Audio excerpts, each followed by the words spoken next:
नमस्कार दोस्तों, स्वागत है आपका संबोधि एकेडमी पर। और आज का करंट अफेयर्स हम शुरू करते हैं बिना देरी किए। और जो भी चैनल पर नए हो सब्सक्राइब कर लें, और सेशन पसंद आया तो इसे लाइक और शेयर करना बिल्कुल भी ना भूलें। तो चलिए, पहला जो आर्टिकल है आज झारखंड कैबिनेट से संबंधित है। उन्होंने क्या किया है, तो झारखंड सरकार ने जो है स्थानीय लोगों, जो वहाँ के स्थानीय लोग हैं, उनके लिए निजी क्षेत्र की जो प्राइवेट नौकरियां हैं उनमें 75% आरक्षण को उन्हें मंजूरी दे दी है। यानी अगर 100 वैकेंसी निकलती, 75 स्थानीय लोग ही वहाँ पर रखे जाएंगे। और यह है 30,000 रुपये प्रति माह तक के वेतन वाले नौकरियों के लिए ये आदेश लागू होगा। इससे ऊपर के लिए कोई भी जा सकता है।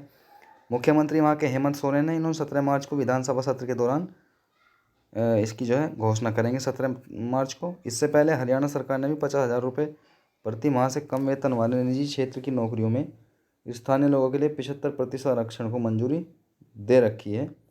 निजी नौकरियों में स्थानीय लोगों के लिए 75% नौकरियों को आरक्षित करने वाला आंध्र प्रदेश भारत का पहला राज्य था। ये इम्पोर्टेंट है, आंध्र प्रदेश पहला राज्य था। झारखंड की बात करेंगे, गठन 15 नवंबर 2020 को हुआ था।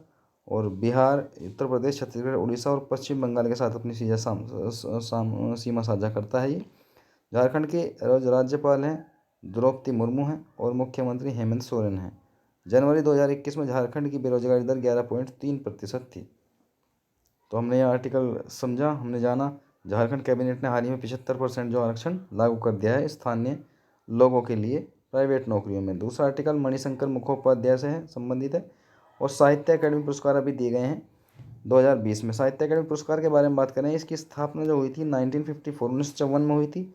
और ये 24 भाषाओं में दिया जाता है। 8वीं जो संविधान की 8वीं अनुसूची है उसमें 22 भाषाएं हैं, प्लस राजस्थानी और अंग्रेजी दोनों को मिलाकर कुल मिलाकर 24 भाषाओं में इसे दिया जाता है। जो प्रकाशित उत्कृष्ट साहित्यिक कार्य किए जाते हैं लेखकों के द्वारा, तो उनको ये दिया जाता है, साहित्य अकादमी द्वारा दिया जाता है। और इसमें 1 लाख रुपये विजेता को जो है नगद पुरस्कार दिया जाता है, और विजेता को पट्टिका भी दी जाती है।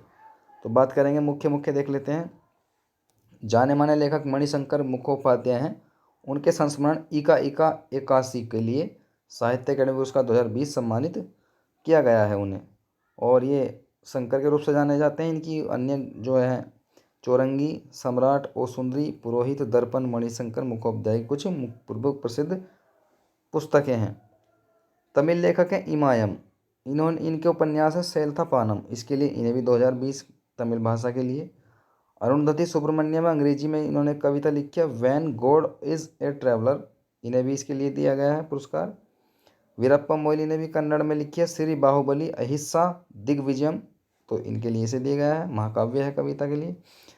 अनामिका ने हिंदी में अपने कविता संग्रह टोकरी में दिगंत उनकी गाथा 2014 के लिए पुरस्कार जीता हिंदी में। तो आप इन्हें नोट डाउन भी कर सकते हैं।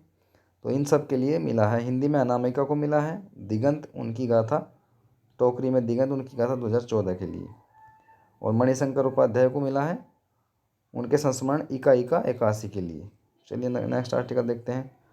सरकार ने OTPRMS प्रमाण पत्रों को डिजीलॉकर के साथ जोड़ने की घोषणा की है। डिजीलॉकर आप जानते हैं, जहाँ से कोई भी प्रमाण पत्र आप वहाँ से निकालेंगे तो वो वैलिड होगा, उसका प्रिंट आउट हर जगह माना जाएगा। शिक्षा मंत्रालय जो हाल ही में नाम चेंज हुआ है, मानव संसाधन विकास मंत्रालय था पहले, online teacher people registration management system यानी OTPRMS प्रमाण पत्र को डिजीलॉकर के साथ जोड़ने का फैसला कर दिया है।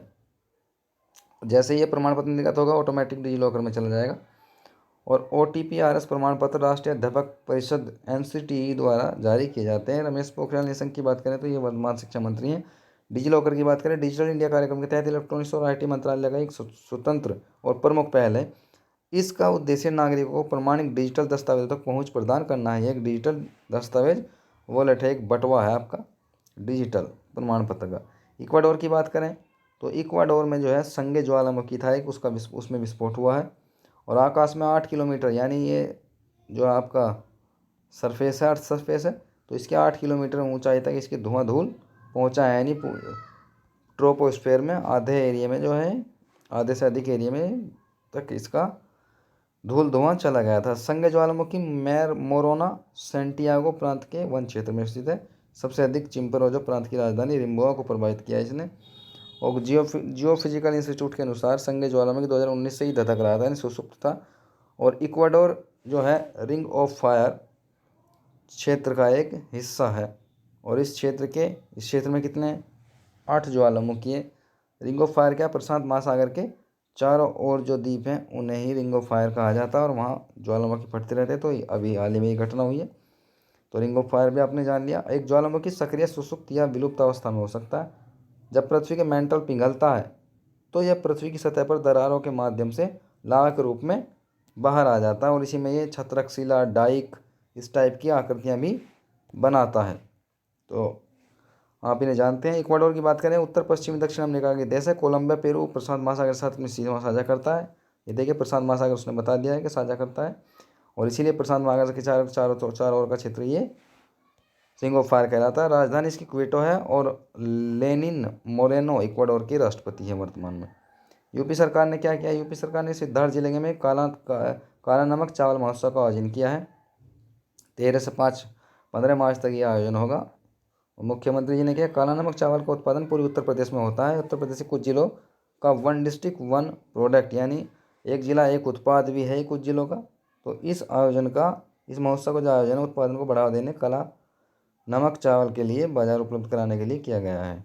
तो कुछ समारोह हैं, जैसे स्ट्रॉबेरी महोत्सव की बात करें तो ये झांसी में मनाया जाता है।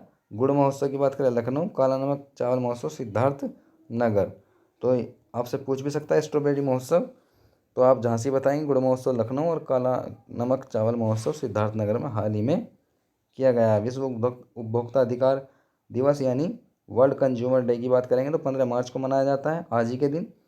और उपभोक्ता अधिकारों को, उनकी आवश्यकता के बारे में दुनिया भर में जागरूकता बढ़ाने के लिए ये मनाया जाता है। और जो है 2019 में उपभोक्ताओं के हितों की रक्षा और विवादों के समय पर निपटारा के लिए सरकार ने पुराने 1986 अधिनियम की जगह उपभोक्ता संरक्षण अधिनियम 2019 का गठन किया है। और इस वर्ष के जो उपभोक्ता अधिकार दिवस है उसकी जो थीम है प्लास्टिक प्रदूषण से निपटना, ये थीम रखी गई है, प्लास्टिक प्रदूषण से निपटना। विश्व उपभोक्ता अधिकार दिवस की क्या है, प्लास्टिक प्रदूषण से निपटना। हर साल 24 दिसंबर को राष्ट्रीय उपभोक्ता दिवस भी मनाया जाता है। तो 24 दिसंबर को राष्ट्रीय उपभोक्ता दिवस भी मनाया जाता है। उपभोक्ता इंटरनेशनल दुनिया भर के उपभोक्ता समूह के लिए एक सदस्यता संगठन है और वे दुनिया में सभी को सुरक्षा और स्थायी उत्पाद सेवाएं प्रदान करते हैं। स्थापना 1 अप्रैल 1960, यूनाइटेड किंगडम, हेलेना लेवरेंट इसकी वर्तमान महानिदेशक है। क्वेश्चन देखते हैं कल से संबंधित, इसका आंसर आपको बताना है। किस भारतीय महिला क्रिकेटर ने 10,000 रन बना लिए हैं? झूलन गोस्वामी, स्मृति मंदाना, मिताली राज, हरमनप्रीत कौर, और वो भारत की महिला क्रिकेट टीम की कप्तान भी हैं। आंसर इसको आपको बताना है कमेंट बॉक्स में।